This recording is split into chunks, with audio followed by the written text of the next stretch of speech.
Oi, oi, oi, meninos! Tudo bem com vocês? Vamos para a nossa correção da atividade avaliativa? Aquela de 20 pontos que vocês fizeram na semana passada, o primeiro formulário. Então, anota tudo aí, abra o seu formulário para você ver o que que você acertou, o que que você errou, por que de você ter errado essa questão, né? E qualquer situação de dúvida, pode mandar mensagem, pode mandar e-mail, ok? Vamos lá? Vou puxar a telinha para cá, já que eu estou aqui na França, nesse outono francês, o Arco do Triunfo, né? Vamos fazer assim, deixa eu puxar aqui o cabelo para ficar fina e elegante, né? Vamos para a correção do nosso, do nosso Dei crise de riso agora, fina e elegante, só eu mesmo nessa história. Vamos para a correção da nossa atividade avaliativa, gente. Foco, foco, professora, foco. Vamos lá.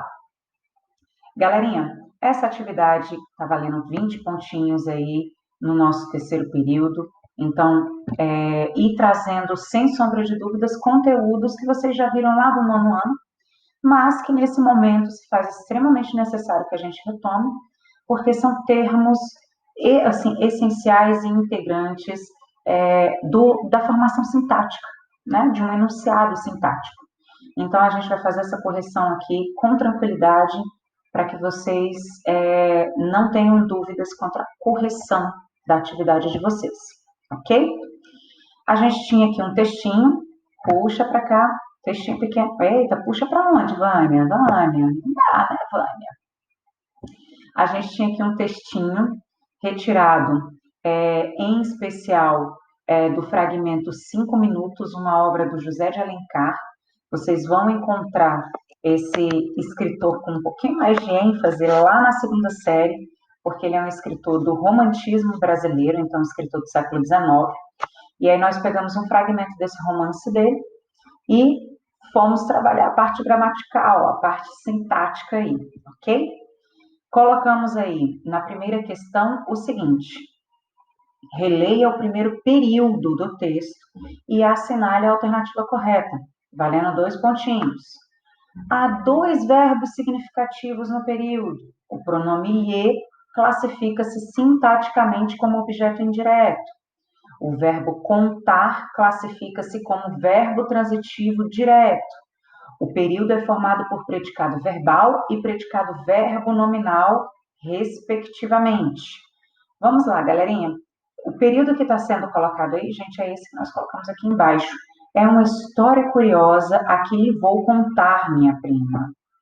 Olha só, amores, nós temos 2 verbinhos aí. Mas esses 2 verbinhos não são os 2 significativos. É importante a gente frisar isso. Eu tenho aqui o curiosa trazendo aí uma característica para o meu sujeito. E aí, no meio dessa história, eu tenho um verbo de ligação. Verbo de ligação não é verbo significativo. Então, o item A já está equivocado, ok? A gente tem um verbo significativo aí. Aqui lhe vou contar. Então, assim, eu vou contar. Eu tenho um sujeito aí oculto, ok? Então, esse vou contar como locução verbal, eu tenho um sujeito oculto nessa história. E dentro desse contexto, gente, quem conta, conta algo, a alguém, dependendo, né? Então, aqui a gente precisa ficar antenado nisso. Vou contar o quê, galerinha? Esse que aí retoma a história, então vou contar a história. Então eu tenho um objeto direto aí que está representado pelo pronome relativo que retoma a palavra história, ok? Então é o nosso ODzinho, nosso objeto direto. E esse lhe aí, gente, esse lhe vai ser o nosso objeto indireto. Quem conta, conta algo a alguém. Então, o nosso verbinho aí, gente, é um bitransitivo, ok? Então, é importante frisar isso. Qual a alternativa correta? B de bola. A gente até, quando deu aula de pronome, falou que esses pronomes pessoais do caso oblíquo são pronomes típicos de objetos, né, de complementos verbais. Queridos, vamos lá? Primeira oração é uma oração de predicado nominal, a segunda oração é de predicado verbal e não verbo nominal, ok? Vamos para a questão 2. Questão 2, gente, a gente tem o seguinte trecho. Há mais de 2 anos, seriam 6 horas da tarde, podemos afirmar que... Item A. O sujeito da oração é classificado como sujeito simples.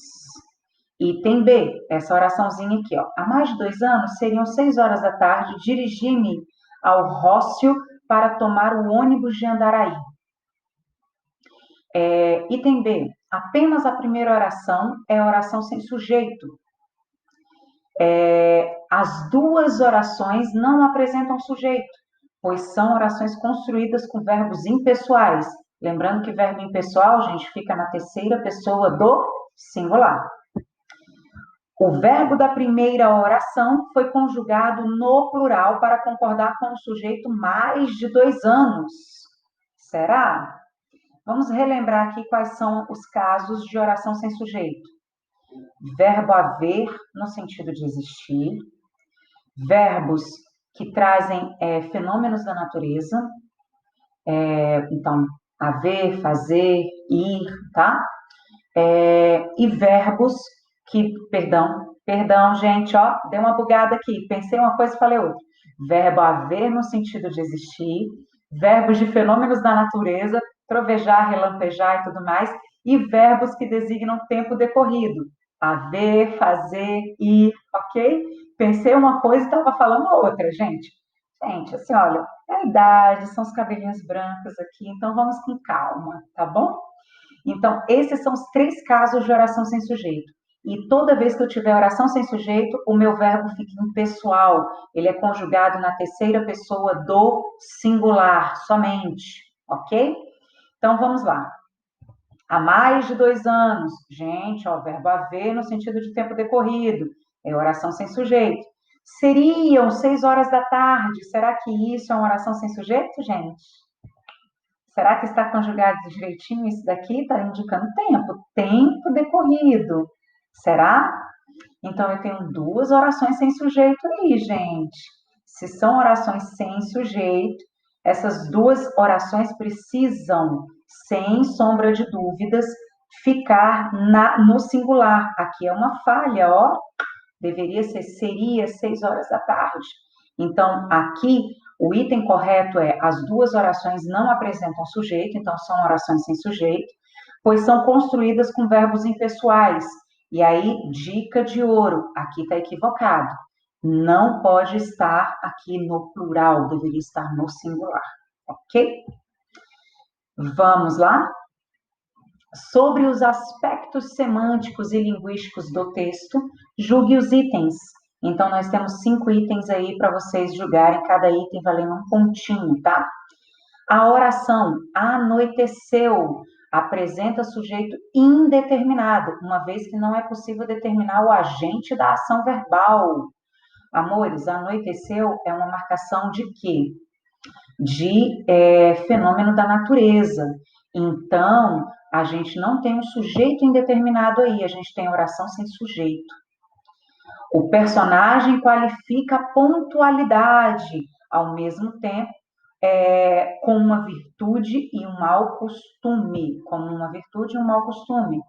Não conto a pontualidade, essa virtude dos reis e esse mau costume dos ingleses. Então, aqui, galerinha, item corretíssimo.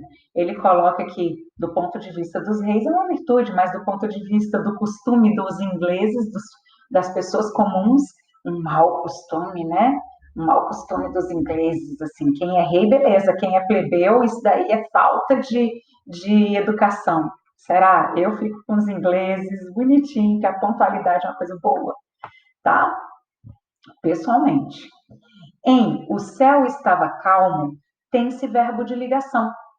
Gente, calmo é característica para céu, então a gente tem aí um predicativo do sujeito. Estava é o verbo de ligação estar, então tá certíssimo, lindinho e maravilhoso esse item. No penúltimo parágrafo, o sujeito do verbo esconder é indeterminado. Vamos pensar aí. Deixa eu tirar aqui o videozinho para a gente ver a frase. As formas que se escondiam nessas nuvens de seda e de rendas. Será que é indeterminado, gente? Não, né? Eu tenho aí as formas que se escondiam. As formas se escondiam nessas nuvens. Então, sujeito simples. Eita, regalei o olho que até eu fiquei com medo agora, ó.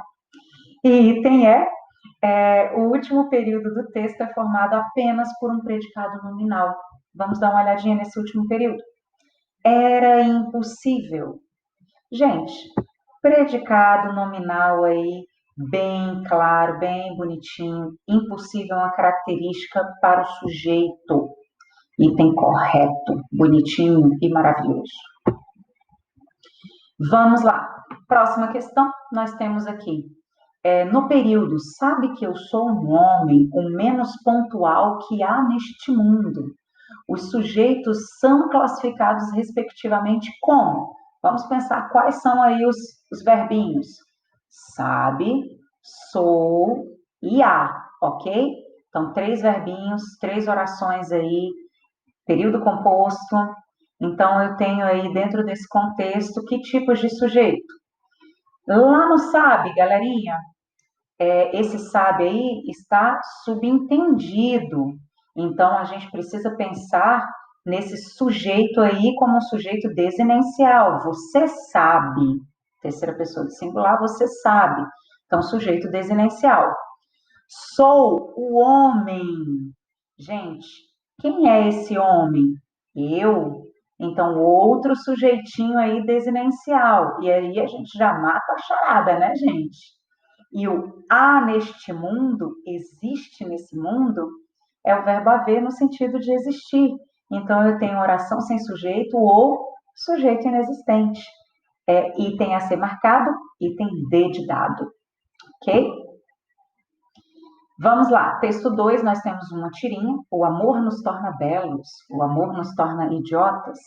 Você nunca vai concordar comigo, né? Ah, o amor nos torna belos idiotas. Que tal?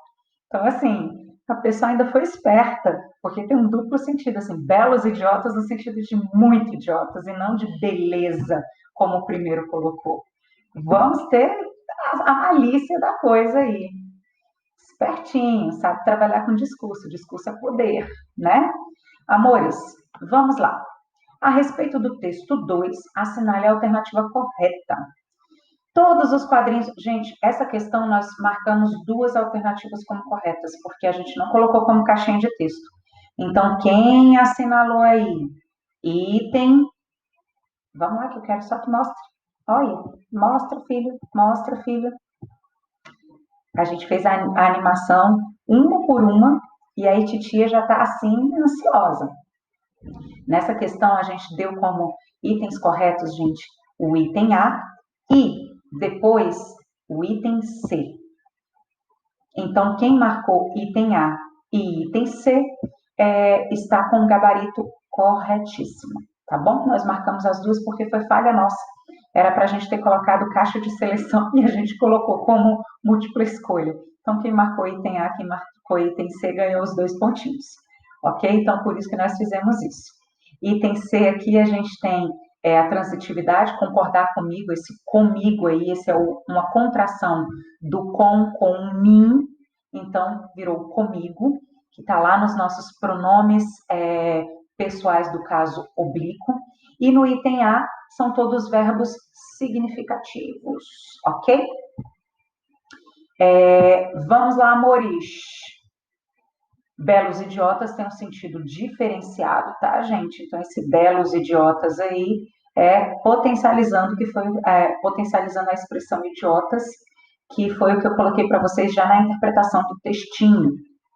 Depois, amores, titia com o pé lá na música, super feliz com essa música. Essa música é uma das músicas mais bonitas que a gente tem na música popular brasileira.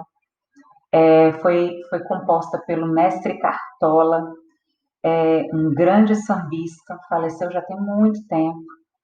E essa música ele escreve para a filha adotiva dele, com uma história até um pouco trágica, assim. Reza a lenda que a história é porque ele morava no morro, né, aquela coisa toda. Reza a história que a filha começou a ter relações muito furtivas, assim, relacionamentos muito furtivos, a ponto de cobrar por esses relacionamentos. Ou seja, uma visão aí de prostituição. Deixa eu puxar aqui para a gente não tirar o nomezinho do Cartola.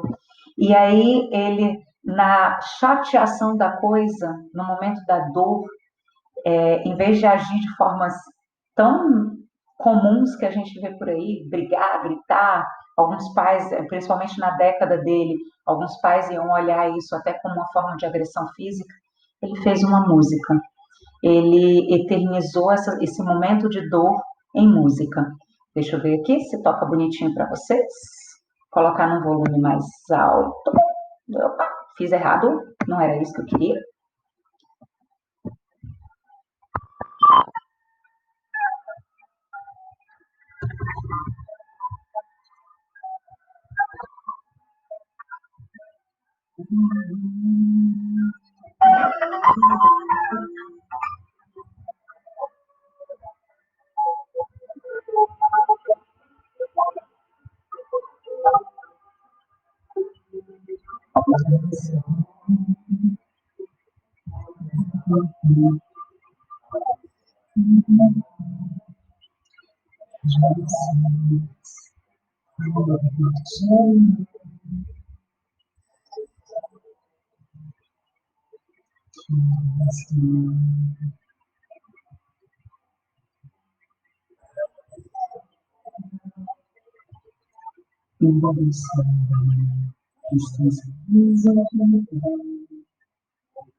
Gente, essa música é de uma beleza que dá até dó eu cortar aqui, gente. Dá até dó. De verdade. Eu vou cortar com o coração doído, para o vídeo não ficar muito longo. Mas essa música é uma das músicas que eu amo escutar. Amo, amo, amo escutar. E assim, talvez vocês assim na fase tão jovem de vocês não conheçam esse grande compositor, esse grande sambista. E vale a pena vocês olharem as músicas dele.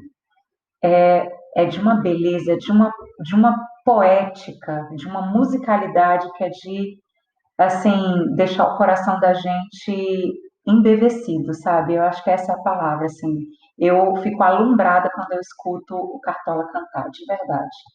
E não foi à toa que eu peguei essa música para colocar no formulário de vocês, de verdade, assim. Ela me dá um quentinho no coração que nem dá vontade de corrigir nada depois. Olha o nível, né? Vamos lá, corrigir coisinhas. Trazer para cá. Amores, olha só. Com base na análise do texto 3 dessa música belíssima do Cartola, julgue os itens. O vocábulo cedo, no primeiro verso, possui a função sintática de predicativo do sujeito. Ainda é cedo, amor. Esse amor aqui, gente, é um vocativo, ó, tá separado por vírgula, amor, de chamar. Então, a gente quer esse cedo aqui nessa historinha. Esse ainda é cedo É sim um predicativo do sujeito com verbo de ligação aí bonitinho, item certo. O verbo começaste, no segundo verso, configura uma formação de sujeito desenencial. Começaste, gente, tu começastes. Então, eu tenho aí o tu escondidinho na desinência do verbo, item correto. A expressão a hora da partida, no terceiro verso, possui como núcleo do sujeito termo partida. Galerinha, vamos pensar aqui. Já anuncias a hora de partida. Já anuncias, eu tenho tu anuncias a hora de partida. E mesmo que a hora de partida, gente, fosse o núcleo fosse o sujeito, de partida nunca ia ser o núcleo, porque está com preposição, está regido por preposição. Então é um itemzinho aí equivocado. Anuncias a hora de partida, gente, esse hora de partida é OD, objeto direto aí do verbo anunciar. E aí o núcleo desse objeto direto é hora e não partida. Ok? Então, item muito errado. Muito feio. Feio, muito feio. Item D. No trecho, vai triturar teus sonhos tão mesquinho, a expressão tão mesquinho refere-se ao sujeito moinho expresso no verso anterior. Preste atenção, o mundo é um moinho, vai triturar teus sonhos. Quem vai triturar teus sonhos? O moinho, ok? É importante ter isso. Então, o moinho é que tritura teus sonhos. Agora, o mundo é que é tão mesquinho, tá, amores? Então, fiquem atentos a isso. Olhem aí essa marcação, inclusive com vírgula. O mundo tão mesquinho é um moinho que vai triturar teus sonhos. Então, esse moinho é que tritura teus sonhos. No verso, quando notares estás à beira do abismo, o verbo estar constrói um predicado nominal. Será? Vamos pensar aqui? Galerinha, o verbo estar, ele até pode ser um verbo de ligação, quando ele tiver o quê? Característica para o meu sujeito. Agora, não é o caso aqui. À beira do abismo é marcação locativa. Então, é um advérbio de lugar, é um adjunto adverbial de lugar aí. Então, ele é um verbo significativo, ok? Vamos lá, amores, ainda em cima desse texto lindo e maravilhoso do Cartola, vamos seguir aqui. A canção foi feita para a filha adotiva do Cartola, vou deixar isso bem claro para vocês. E aí, aqui a gente tem algumas expressões específicas, como que estás resolvida, que a gente colocou aí, o mundo é um moinho, e esse último trecho aqui, esses três últimos versos. De cada amor tu herdarás só o cinismo, quando notares, estás à beira do abismo, abismo que cavaste com teus pés. Trazendo realmente a ideia aí de causa e consequência, né? Assim, a consequência dos seus atos, filha. Ele traz isso com o maior amor possível com essa canção. Acerca do texto Mundo é um Moinho, assinale a alternativa correta. O eu lírico, durante todo o texto, dirige-se à sua esposa, despedindo-se após uma separação. Não é nesse sentido, não. Está encaminhando esse texto aí à filha. A escolha do vocábulo moinho na construção da metáfora justifica-se pela função dos moinhos, os quais fragmentam materiais, da mesma forma que, conforme o texto, fazem os sonhos. Fazem os sonhos, gente? Ops, vamos pensar nesse contexto aí. Fazem com os sonhos. Vamos deixar isso bem claro. Destroem, trituram os sonhos aí. Aí sim.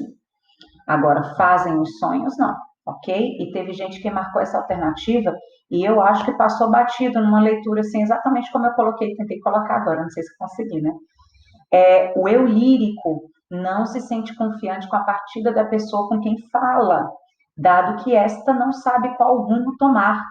Amores, aqui não se sente confiante com a partida da pessoa, Não, ela é emotiva mesmo, deixa claro que não é o caminho correto, que isso tem consequências. Nas três últimas estrofes, o eu lírico dá à interlocutora conselhos sobre como agir, agir no mundo. Não, ele está deixando claro que o mundo tem consequências. É isso que ele deixa claro. E que o abismo foi cavado com seus próprios pés. Não foi ninguém que cavou esse abismo por você. Foi você refletindo as consequências dos seus atos.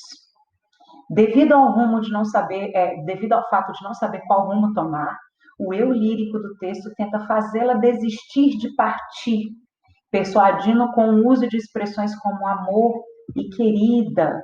Gente, o amor e querida aí é afetivo? Sim, porque é filha, e não por uma questão de persuasão, é de chamamento, é de mostrar carinho, ok? Uma questãozinha de interpretação aí para vocês. Amores, eu espero que vocês tenham compreendido tudo, mas caso haja qualquer dúvida, podem perguntar, podem questionar, tanto na aula ao vivo, quanto por e-mail, quanto no Google Sala de Aula, tá bom? Beijoquinhas, boa semana de estudos, ok? E vamos com fé, vai dar tudo certo. Beijoca, gente!